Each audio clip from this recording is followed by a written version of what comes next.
she left. Poor Lena. She certainly has not had an easy time of it these past months. How must it have been for her? She got up one morning to find me stretched out on the sofa, deathly pale, having difficulty breathing and desperately wanting to sleep. I asked her if she had found my note. Yes, she said, but where did you get to? I know you are going to find this hard to believe, but I was picked up by extraterrestrials and taken to their planet. I will tell you everything, but for now, please, just let me sleep for as long as possible. I'll go to bed now. I stretched out here so as not to wake you. Your tiredness is not, I suppose, due to some other reason? Her tone was bittersweet, and I could sense her concern. However, she let me sleep, and it was a good 36 hours before I opened an eye. I woke to find Lena bending over me, with the anxious air of a nurse watching someone gravely ill. How are you? She asked.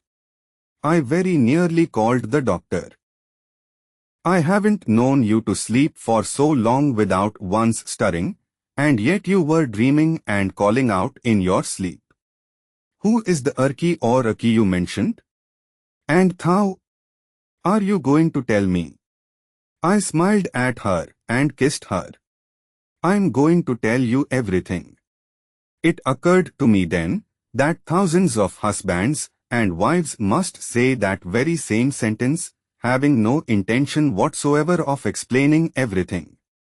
I wished I'd said something a little less vulgar and common. Yes, I'm listening. Good, and you must listen carefully, for what I have to say is serious, very serious. But I don't want to tell the same story twice. Call our son in, so I can tell you both. 3 hours later, I had largely finished my account of the extraordinary adventure I'd had. Lena, who is the least credulous member of the family when it comes to such matters, had detected, by certain expressions and certain intonations in my voice, that something really serious had happened to me. When one lives 27 years with a person, some things cannot be misunderstood. I was besieged with questions, especially from my son, for he has always believed in the existence of other planets inhabited by intelligent beings. Do you have proof? Asked Lena. I was reminded of Thao's words, they seek proof, Michelle, and always more proof. I was a little disappointed the question came from my own wife. No, none, but when you read the book that I must write, you will know that I tell the truth. You won't have to believe, you will know. Can you imagine me telling my friends, my husband has just come back from the planet Thiaoouba?